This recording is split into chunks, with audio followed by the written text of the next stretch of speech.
Dear students of class 8, let's continue the lesson in history, that is Portuguese. Portuguese are the people who come from uh, Portugal. European country Portugal were the first European to start trade with the countries of the East and establish their trading centers.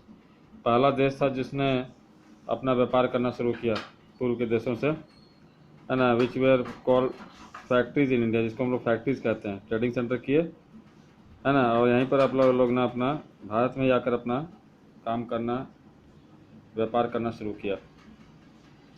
They open their trading centres at Cochin, factories you can say, factories भी कह सकते हैं आप भारत में।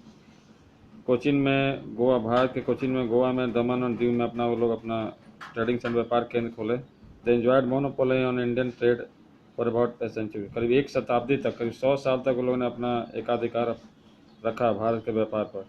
The security of their armed ships and navigational skills made them a master of seas, और लोग चूँकि navigational skill मतलब समुद्र में भी लोग अच्छा से जा सकते थे, समुद्र में उनको जहाज चलाना, नाव चलाना अच्छा आता था, और समुद्र के जहाज़ों पर उनका मास्टरी था, इसीलिए वो लोग बहुत देशों के साथ व्यापार अच्छा से कर पाते थे, जाना आना उनके लिए बहुत आसान था। This characteristics also help them in securing trading concessions from the Mughal empires, और उनको मुगल जो एम्पायर्स भारत में थे उनके द्वारा भी काफ़ी उनको कंसेशन, उनको छूट मिली हुई थी, जिसके द्वारा भारत में वो लोग अपना व्यापार शुरू किया। The British and the Dutch companies could break their monopoly much far later when they also took over most of Indian possessions of the Portuguese, है ना। जो ब्रिटिश लोग और डच लोग जो चाह रहे थे कि किसी तरह से इन लोगों का, उनका मोनोपोली को, उनका एकाधिकार को ख़त्म किया जाए, है ना, वो भारत के बहुत से क्षेत्रों को अपने कब्जे में लेना चाहते थे। इसी का नतीजा हुआ क्या कि डच आ गए। डच इन लोगों को, पोर्तुगीज़ को का एकाधिकार को छीनना चाहते थे और भारत में अपना व्यापार बढ़ाना चाहते थे। Attracted to Indian trade, the Dutch establish the Dutch East India Company in 1602। Bharat के प्रति, भारत के व्यापार के प्रति भी काफ़ी वो लोग है ना आकर्षित हुए थे, इसीलिए उन लोगों ने, डच लोगों ने डच ईस्ट इंडिया कंपनी खोल दिया 1602 ईस्वी में।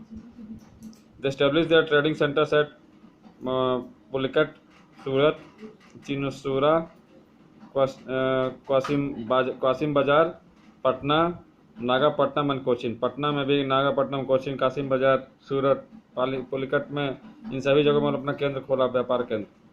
The face competition from the British, और उसका ब्रिटिश भी अब यहाँ पर आकर्षित हुए भारत में व्यापार करने के लिए, वो लोग भी अब उनके साथ कंपटीशन करने लगे। Their rivalry remain serious till 1759, और 1759 तक यहाँ पर डच लोग व्यापार किया, इसी में उतने ही में ब्रिटिश लोग भी यहाँ पर अपना, है ना, उनके प्रतिद्वंदी बनना शुरू कर दिया। Ultimately the British were able to expel them from India. अंत में क्या हुआ कि लड़ाई लड़ते लड़ते 1759 में ब्रिटिश लोग जो थे उनको भारत से हटा दिए। अब ब्रिटिश लोग अपना भारत में एंट्री लिए व्यापार करने के लिए। अब ब्रिटिश के बारे में पढ़ते हैं।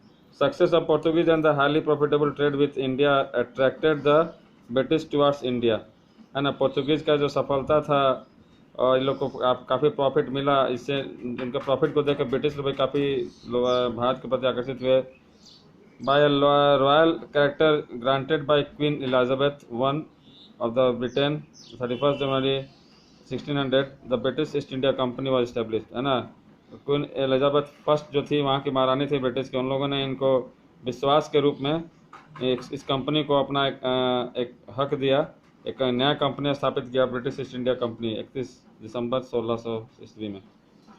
This charter granted the company sole right to trade with the east, और इसीलिए महारानी ने इनको एक एकाधिकार दिया कि वो लोग जो पूर्व के देशों में जाकर अपना व्यापार करें। This meant that no other trading group in England could compete with the British East India Company और challenge it in the any वे।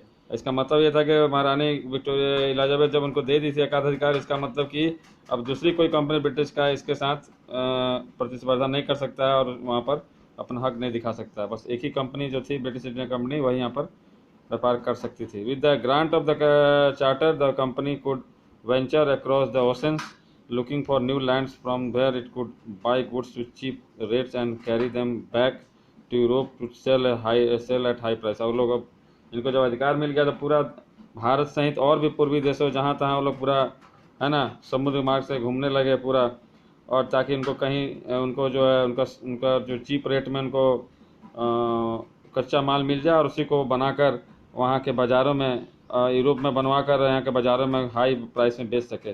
ना the company did not have to face competition from the other British trading companies. अब company को दूसरे company British company के साथ जो है अब इनको चैलेंज करना कोई इनका कोई प्रतिस्पर्धी भी नहीं था। द कंपनी से स्टार्टेड इट्स एक्टिविटीज़। और कंपनी जो अपना एक्टिविटी जो है भारत सहित और भी देशों में स्टार्ट किया। ठीक है, that's end of today's class. Thank you.